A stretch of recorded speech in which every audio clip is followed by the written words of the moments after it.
conosco o presidente Dr. José Roberto Tadros, presidente da Confederação Nacional do Comércio. E eu vou começar perguntando ao senhor.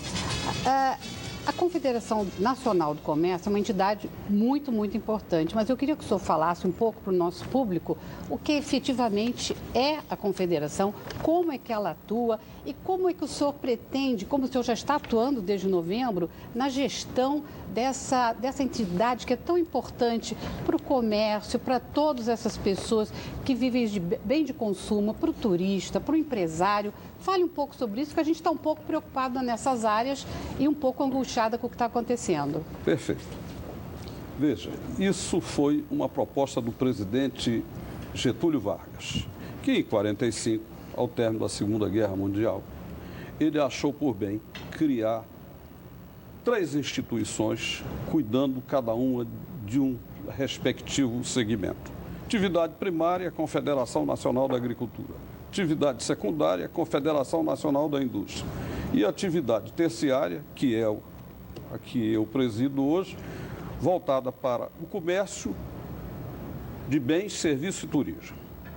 Por quê? Porque anteriormente, até remontando no tempo, antes da vinda da família real para o Brasil, o que existiam eram as associações comerciais, que eram instituições ecléticas.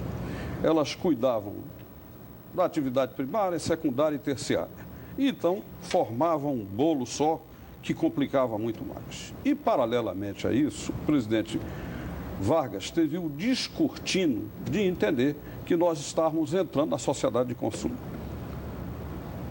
Por que a entrada na sociedade de consumo? Porque o século passado foi pródigo em guerras, e principalmente em 2 guerras mundiais.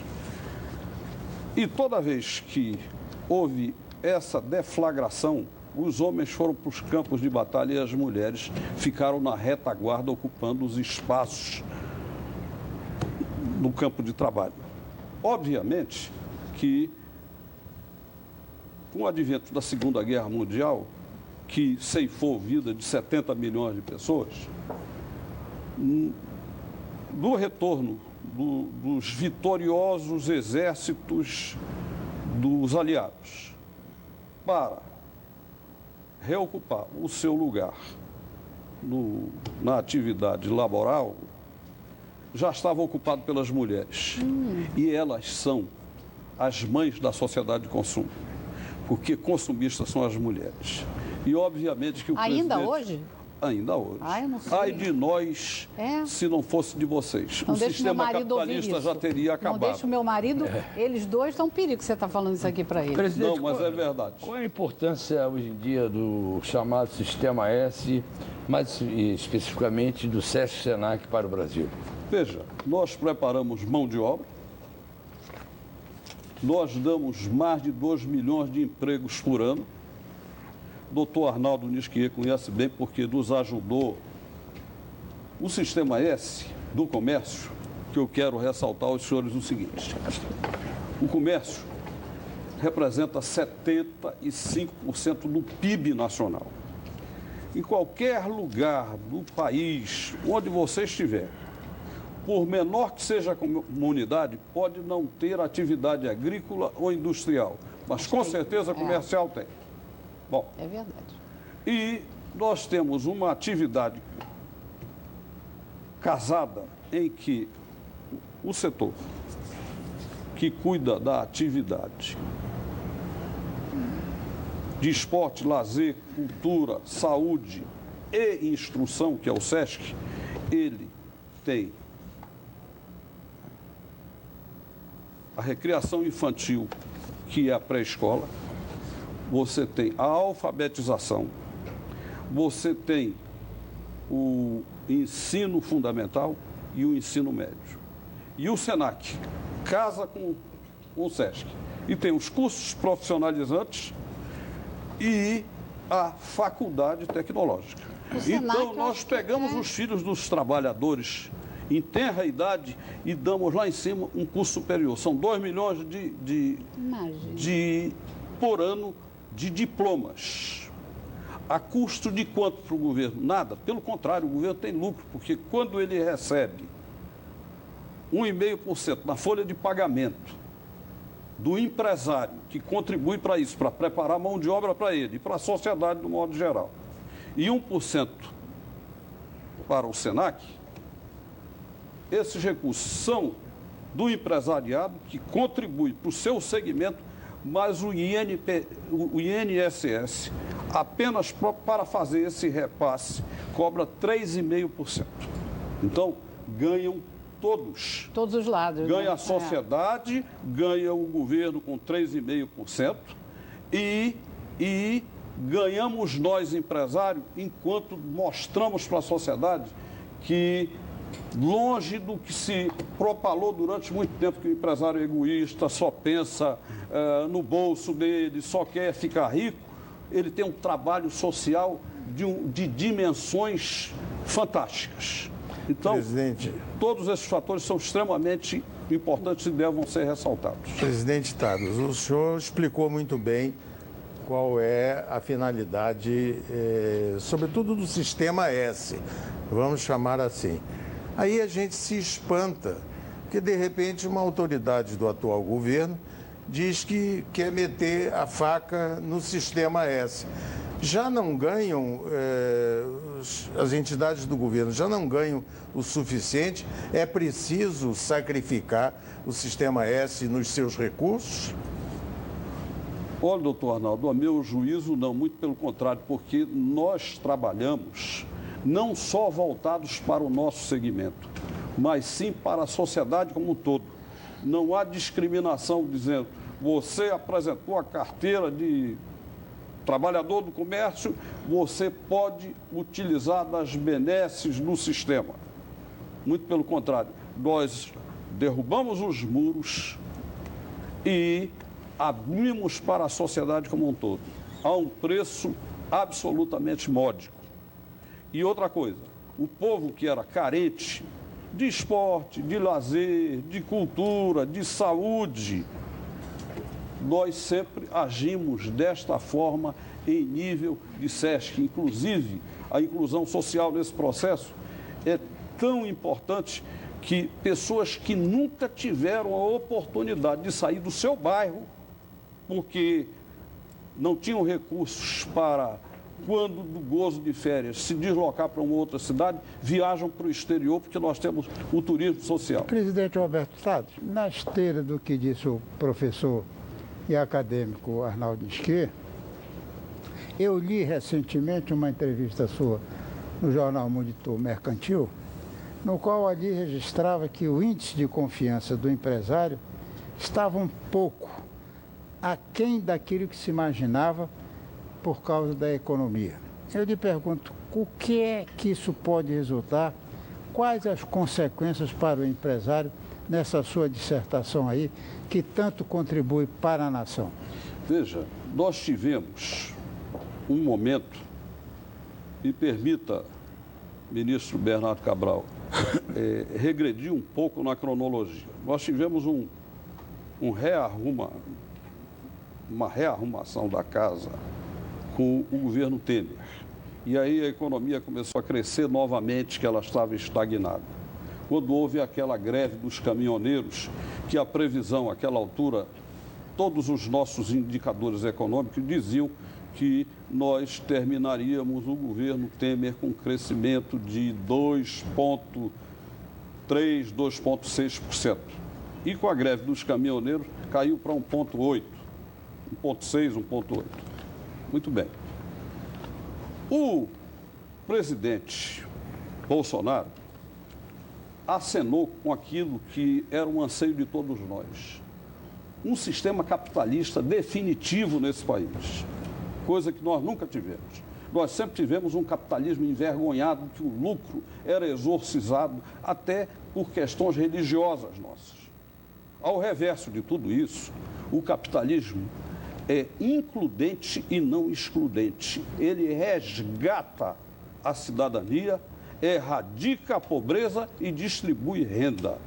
E é isso que nós ansiamos, até porque nós entendemos o seguinte, que com a regulação do Estado, a presença excessiva do Estado, desse leviatã robiniano, atuando no dia a dia. E a falta de segurança jurídica inibe os investimentos. Doutor Alberto, eu conheço bem aqui o programa do Leleco Barbosa, com a nossa sempre advogada, foi juíza do Tribunal Regional Eleitoral, a nossa doutora Alda Cabral. Ele permite que a gente faça isso, que interrompa no sentido de dar mais ânimo, mais alegria. É nessa sua resposta que eu me permito fazer uma outra provocativa. Eu sei que o senhor é defensor do turismo na região da Amazônia, em particular no Amazonas.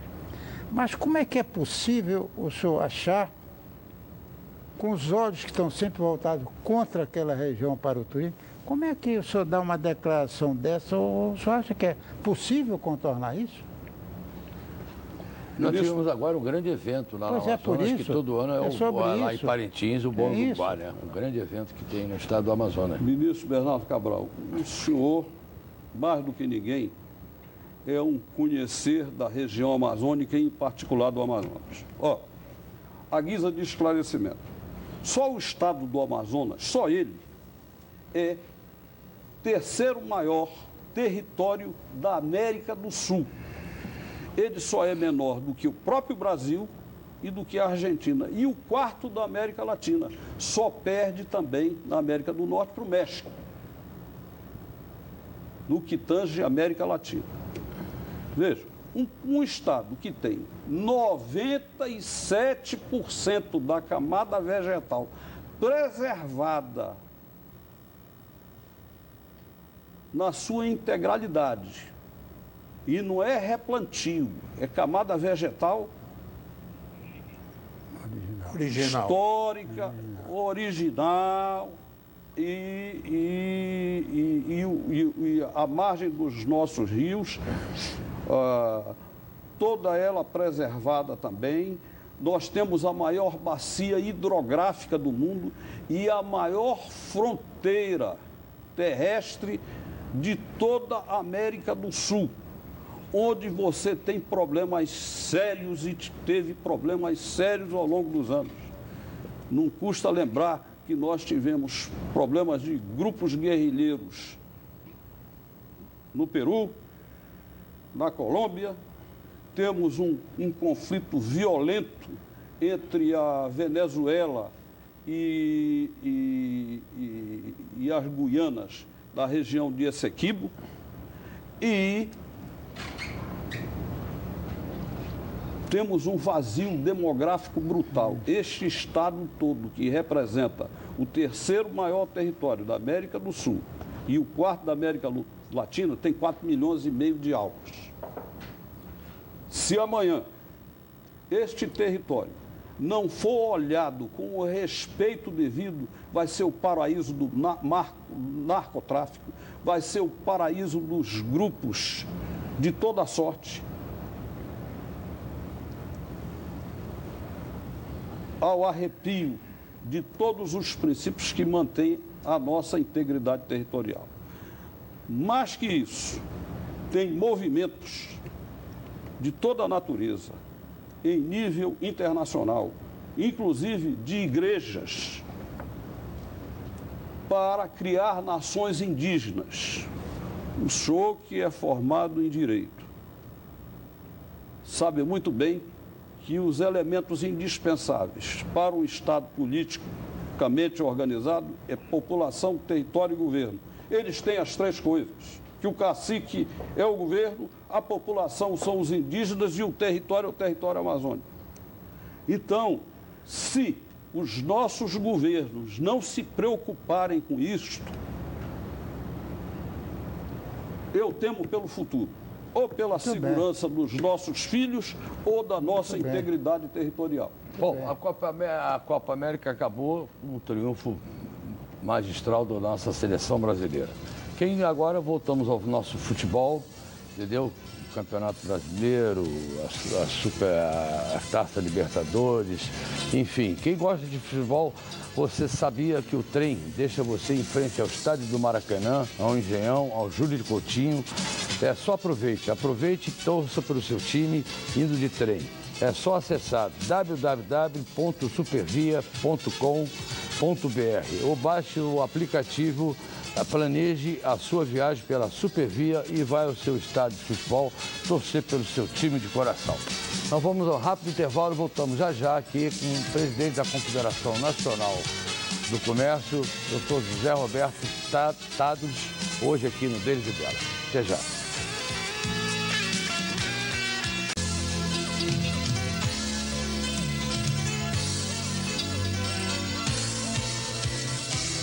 Nós estamos aqui com o Dr. José Roberto Tadros, que é o presidente da Confederação Nacional do Comércio, e está realmente nos falando tudo sobre o que está acontecendo na Amazônia, que eu concordo plenamente com ele. Eu acho que há muitos interesses estrangeiros em cima do território brasileiro e eu acho que a gente não pode perder essa meta de proteger a nossa nação, não é verdade?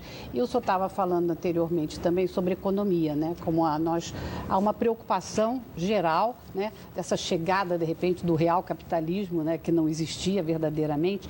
E eu ia lhe perguntar exatamente, houve agora um acordo da União Europeia, né? Com o Mercosul, uma coisa que já vinha desde 1990, se estendendo, não acontecia, e agora o nosso presidente foi lá fora e conseguiu, né, dar um empurrão nisso e aconteceu.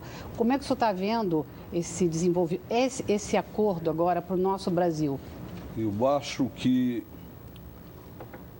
isto é uma demonstração de confiança nas propostas que o governo apresenta de adotar a via capitalista.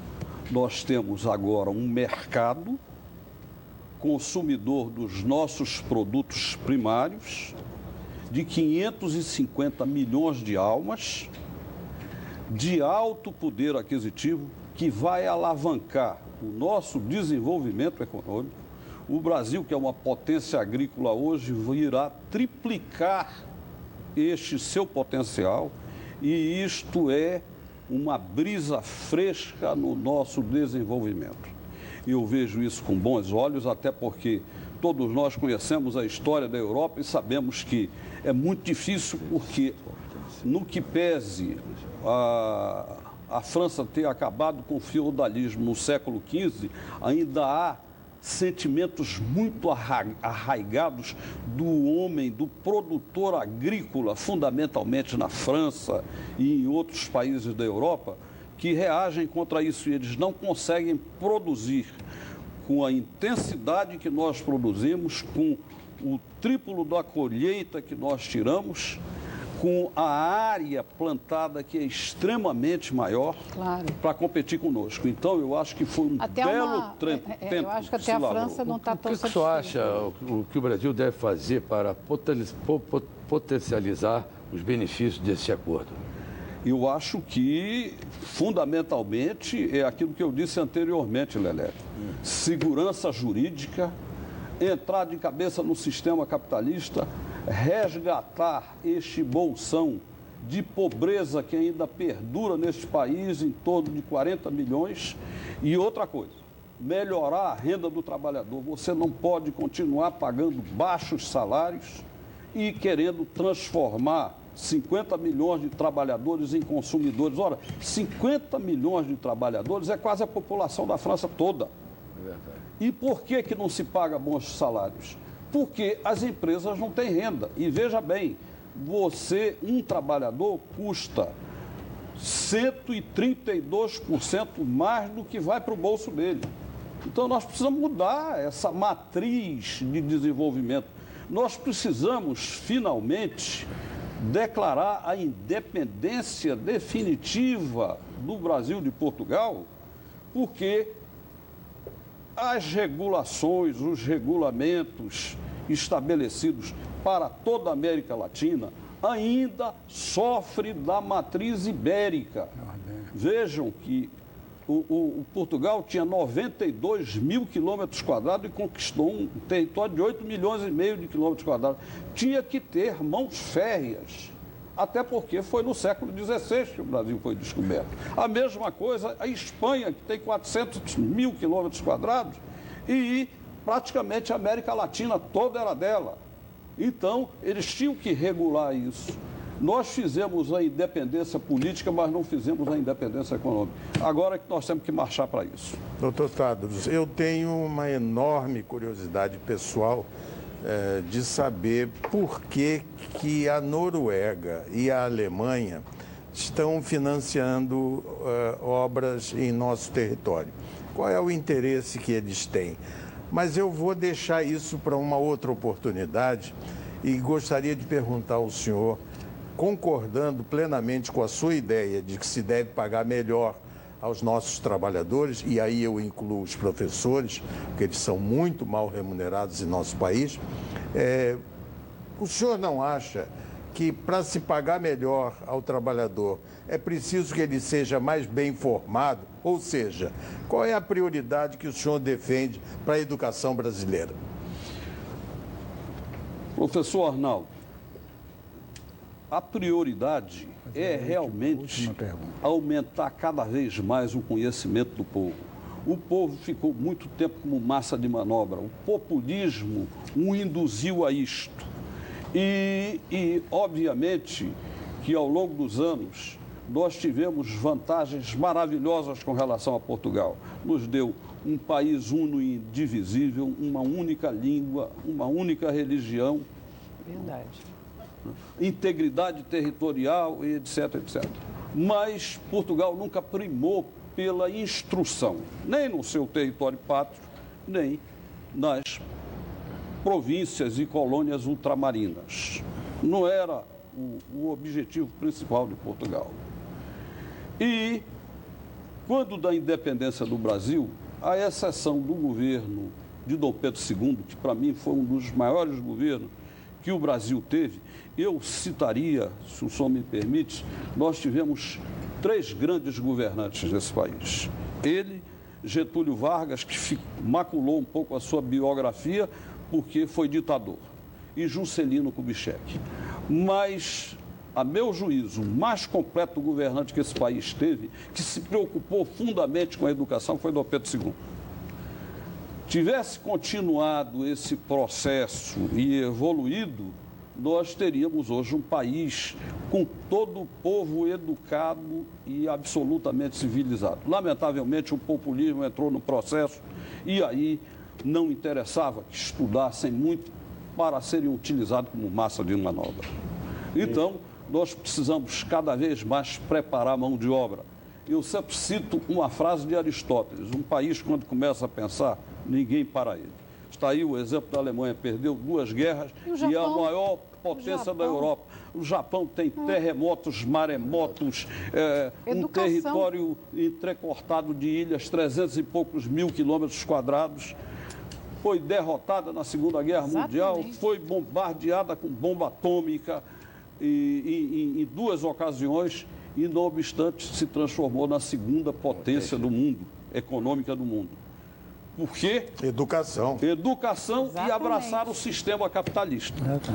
Aí a China se apercebeu disto e agora está investindo violentamente para resgatar 1 bilhão e 400 mil cidadãos que viviam na linha de pobreza. E a cada ano eles estão resgatando. Eles ainda têm que resgatar 800 milhões, ou seja, 4 vezes mais do que o Brasil. Se eles conseguiram, em menos de 2 décadas, resgatar 700 milhões, por que nós não podemos, em 1 década e meia, resgatar 100 milhões, 110 milhões? É só querer e investir violentamente em instrução. Doutor Berardi. Não, eu participo da tese do Arnaldo, enriquecida pelo que o doutor Roberto Tadros acabou de dizer. Realmente não se preparou. Você veja, a Espanha, que sempre porfiou com Portugal, teve muito antes de Portugal as suas universidades, até aqui em Cusco, no Peru, nas suas colônias. Agora, o que eu queria fazer era outra provocação, doutor Roberto Tadros.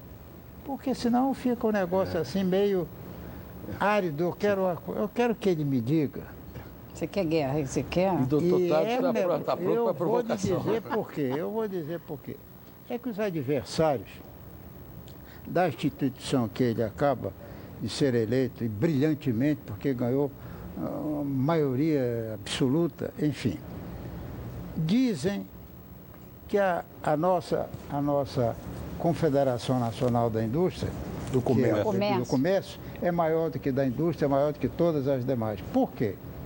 Porque faz o que ele acabou de dizer. Ela resgata do seu capital, porque não recebe nada do governo federal, para ainda ajudar o governo federal. Então, por que, presidente de Estado, me responda, eu lhe faço isso, desculpa a provocação, por que é que dizem que é uma caixa preta no sistema S? Eu gosto, é uma curiosidade que eu tenho. Eu gostaria muito de dizer aos senhores que eu preciso descobrir onde é que está essa caixa preta. Porque uma instituição que tem conselhos fiscais regionais, Conselho Fiscal Nacional, composta de 7 membros, dos quais 4 são do governo, 1 dos trabalhadores e 2 do empresariado. Auditorias permanentes, CGU e TCU. Como é que é possível e factível existir uma caixa preta, a não ser que os 4 representantes do governo sejam coniventes com a caixa preta, que a CGU seja conivente com a caixa preta e que o TCU seja conivente com a caixa preta. Não é provável.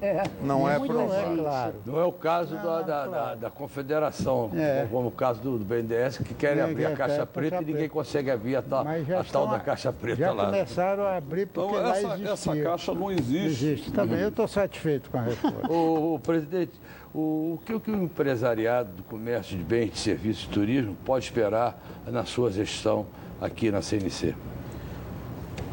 Olha, Leleco,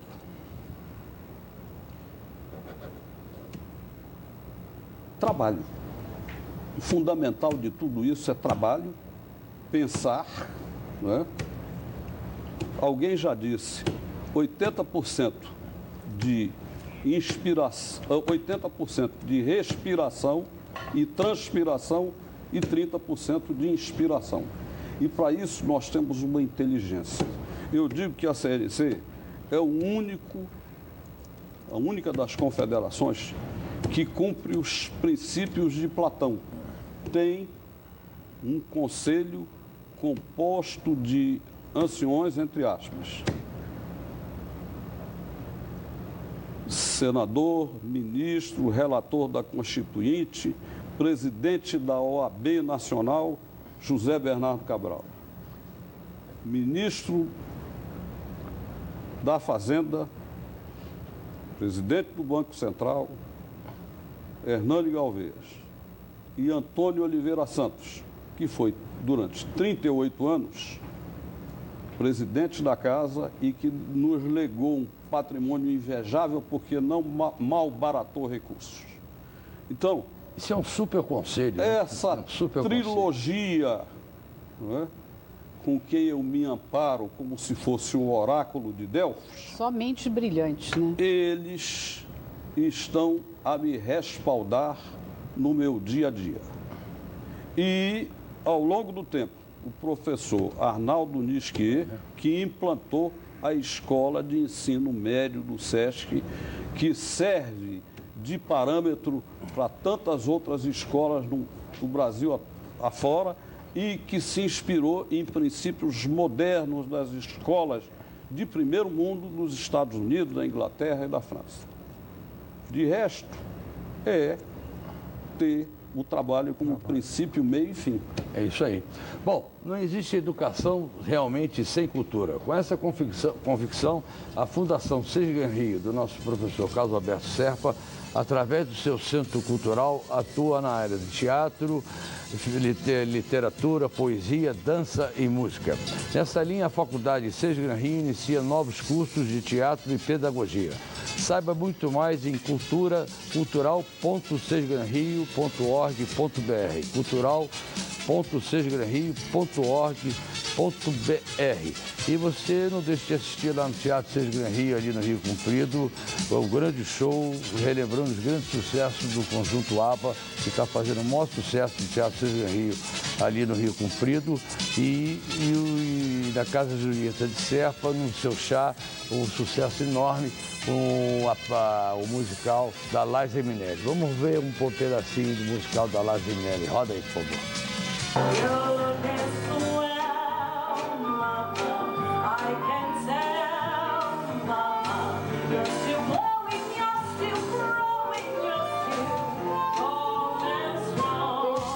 Bom, é de quarta a domingo lá no Chá das 5. Você vai assistir lá, toma seu chá maravilhoso e ainda vê esse tremendo musical, relembrando os grandes sucessos dessa cantora, Liza Minnelli.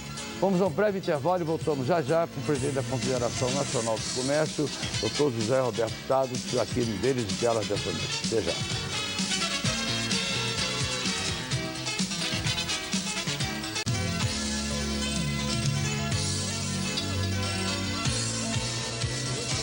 Olha, hoje conosco uma personalidade assim ímpar, sabe? Que está fazendo tudo pelo nosso comércio, pelos nossos empresários, pela nossa população como um todo, que é o Dr. José Roberto Tadros, que é o presidente da Confederação Nacional do Comércio.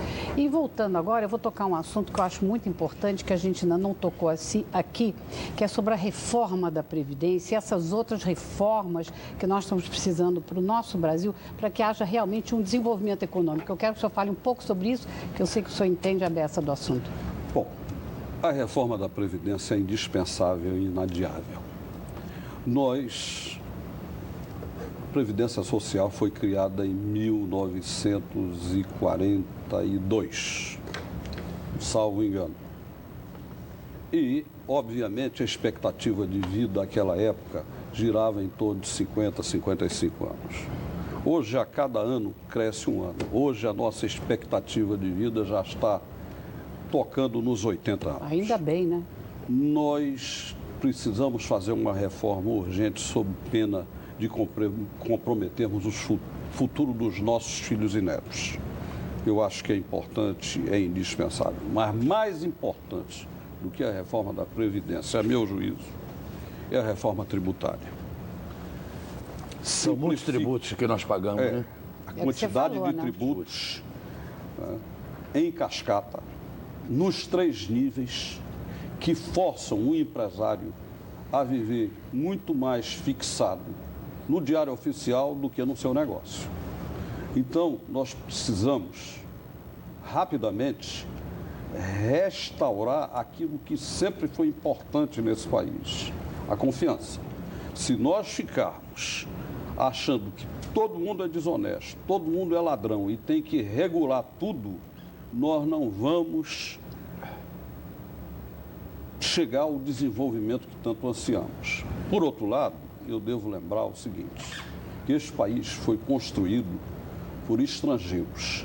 Na sua maioria, mal falavam a língua, mas, no entanto, tinham segurança jurídica, regras estáveis que lhe permitiam saber o que era legal e o que era ilegal.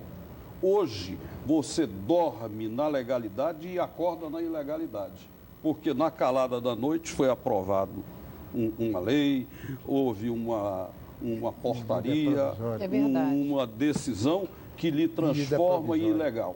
E outra coisa, permanentemente, você não sabe mais se você está quites com fisco ou não, porque é uma cascata de tributos em quantidade e em percentuais que sufoca o empresário. Vejam, criaram a microempresa.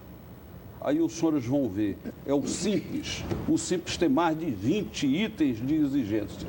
Que simples é esse? Ficou complicado, né? Não é o Simples, então, você tem que partir da premissa, porque nós vivemos na base da confiança. O mundo vive na base da confiança. Eu vou ser operado porque confio no médico, eu entro no avião porque confio na companhia aérea, não sei nem quem é o comandante do avião. Eu caso porque confio na minha mulher, eu tenho amigos porque eu confio neles. E no Brasil partiu-se da premissa, vamos dizer, eu vou partir até, vou citar o Descartes, que quando construiu a filosofia dele disse, penso, logo existo, parto da dúvida total. Nós vivemos no Brasil nessa visão de que todo mundo é ladrão, salvo prova em contrário. Quando, na verdade, o princípio jurídico diz justamente o contrário. Você é honesto, não é culpado, a não ser que haja provas contra você. Claro. Mas aqui no Brasil é invertido o processo. Você que tem que provar que não é ladrão, que não é réu, que não é assassino, quando, na verdade, cabe o ônus da prova que alega. Então, nós precisamos ter regras jurídicas estáveis, né? Um ambiente de negócios que permitam realmente as pessoas empreender. Porque aí nós vamos resgatar num país que nós estamos vivendo e num mundo que nós estamos vivendo, que a inteligência artificial está ceifando empregos. Hoje, por exemplo, professor Arnaldo, nós temos quase 14 milhões de desempregados. Quantos, na verdade, são desempregos circunstanciais e quantos são estruturais que talvez não voltem nunca mais? Porque o emprego está sendo ceifado e nós ainda estamos obstaculizando a atividade empresarial. Data vênia, eu não posso concordar com isso. Doutor Arnaldo. Presidente, eu queria só aproveitar, nós estamos caminhando para o final, para fazer uma declaração de voto.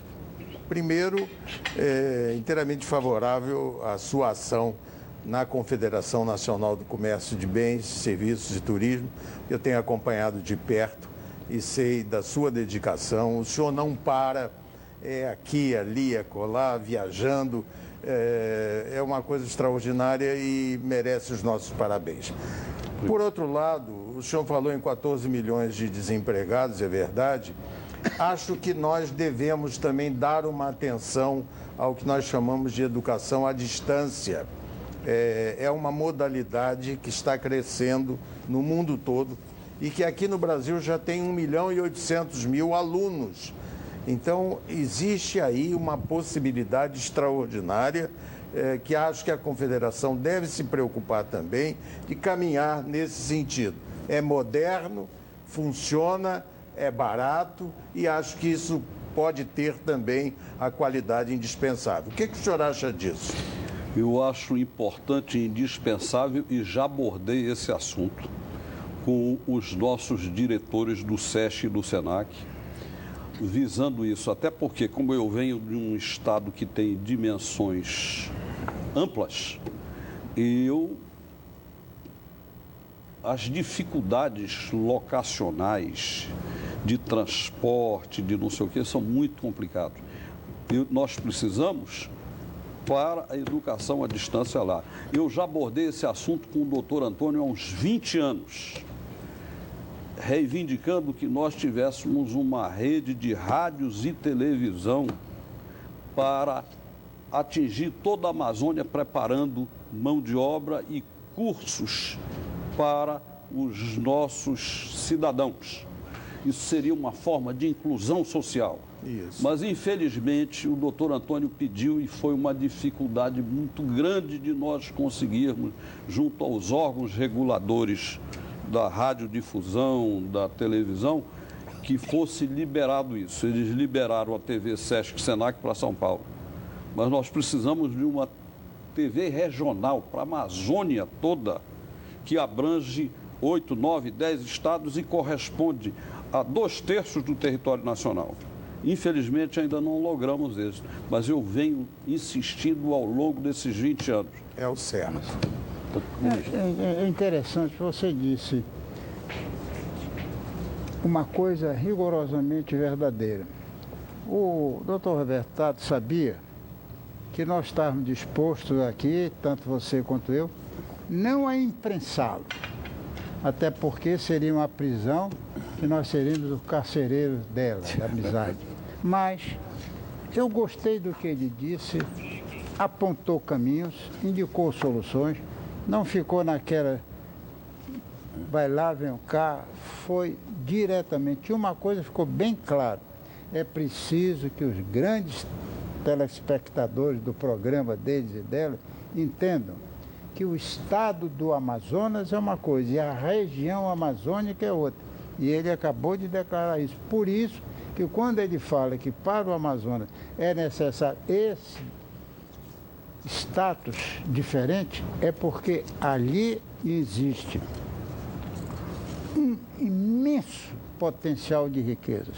E essa riqueza sempre está alguém que está à espreita de como puder conquistá-la. A Amazônia é brasileira e soberania não tem preço. Por isso eu quero cumprimentar o presidente Taddros. Não fugiu de nenhuma pergunta, não gostou de algumas, mas respondeu com gosto a outras, de modo que eu felicito também e, sobretudo, ao Leleco Barbosa e à doutora Alda Cabral por terem essa visão de que seria um instante de ouvir um cidadão que é do comércio, mas é advogado. Juntou as duas coisas, ficou fácil. É fácil. Parabéns a vocês. Mais dois. fácil ainda, já dizia o profeta, gentileza realmente gera gentileza. Então, ao pegar o trem, lembre-se de ceder o seu assento aos idosos, que ele vai escutar aquela música no fone, sorrindo. Afinal, o sorriso é contagiante e transforma o seu dia. É um projeto da nossa Supervia. Então vamos ao último intervalo nosso e voltamos com as considerações finais do presidente da Confederação Nacional do Comércio, o Dr. José Roberto Taddros, aqui no Hoje no Deles e Dela. Até já.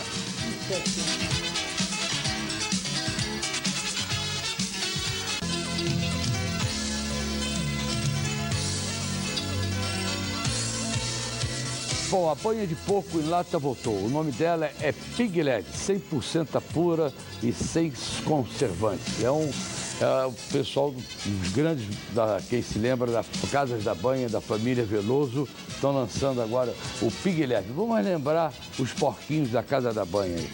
Roda aí.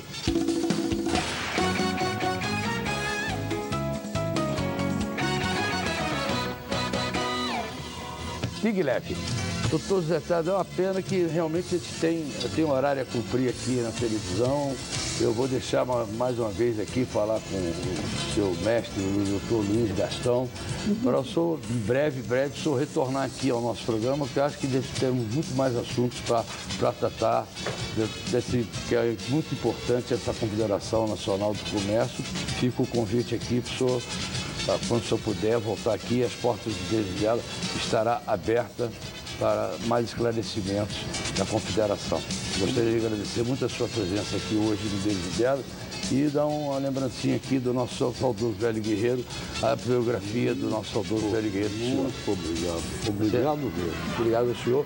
E o senhor tem aí 30 segundos para mandar uma mensagem ao nosso público, entendeu, da Confederação Nacional do Comércio. Eu queria cumprimentar o ilustre Leleco Barbosa, é uma legenda tal qual o pai. Obrigado. O seu programa é maravilhoso, faz com que a gente realmente possa expor os nossos sentimentos de forma tranquila. Cumprimentar a dona Alda Cabral pelas perguntas inteligentes, pela simpatia, pela educação, pelo charme, pela juventude e aos ilustres professores, acadêmicos, parte da história desse país, ministro Bernardo Cabral, acadêmico Arnaldo Nisquier, pelas perguntas que me fizeram. Não sei se eu estava à altura de respondê-los, até porque o meu intelecto está aquém do conhecimento dos senhores, mas eu espero não tê-los decepcionado de todo, né? E em qualquer circunstância, eu quero dizer que as perguntas foram perfeitas, pertinentes, e da dúvida é que nasce a luz. Eu espero que realmente essa luz que brilha na mente de todos os senhores, eu possa ter transmitido alguma coisa. Muito e ao ilustre Leleco, obrigado. Os meus sinceros agradecimentos. Eu tenho que agradecer. As portas da CNC estão abertas ao meu amigo e nós queremos em breve recebê-lo lá e ouvir as suas luzes também. Muito obrigado. Só com a presença do senhor, lá, do nosso ministro aqui, do nosso Gastão, sem dúvida que estarei lá, mas eu quero ratificar que as portas aqui delas, breve, se você tiver um tempinho, voltar aqui, que eu acho que tem muito mais assunto para a gente tratar. Obrigado. É isso, Donaldo? Agradecer, né? O senhor estar aqui, agora não tem mais o que dizer desses dois mestres, jurista, o nosso acadêmico. Então, ó, obrigado por estarem aqui e obrigado para vocês estarem conosco até essa hora, né, Leleco? É isso aí. Boa noite a você. Boa noite, Leleco. Boa noite. Obrigado mais uma vez pela sua presença aqui, da essa honra do seu comparecimento aqui. Obrigado, a honra foi toda minha. A vocês aí, uma ótima semana. Até o próximo vídeo com mais um deles e delas. E fique agora no Bola do Chacrinha. Vamos relembrar o nosso Cazuza e o Barão Vermelho. Tchau.